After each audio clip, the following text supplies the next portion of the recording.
Write an equation for the line through 2, -6 and 1, 3. Give the final answer in slope-intercept form. To write the equation of a line, we need to know two pieces of information, a point and a slope.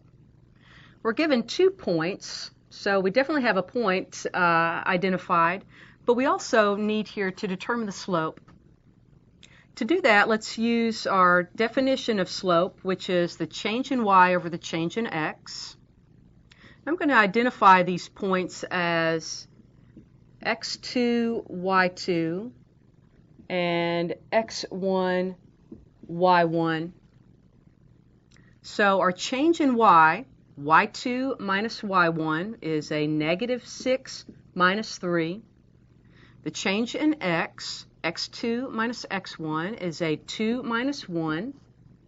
This gives us a -9 over 1, or a slope of -9. Therefore, we've determined the slope. Now let's use one of those points, either one, within our point-slope formula to write the equation of this line. The point-slope formula is y minus y1 is equal to the slope times x minus x1. So we have a y minus y1, which is 3, is equal to the slope, -9, times x minus x sub 1, which is the number 1. Now we want to write this equation in slope-intercept form, so let's solve for y.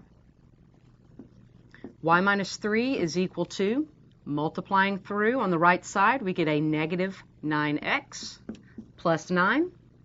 And adding 3 to both sides gives y is equal to a -9x plus 12. The equation of the line in slope-intercept form that goes through the points 2, -6 and 1, 3 is y equal -9x plus 12.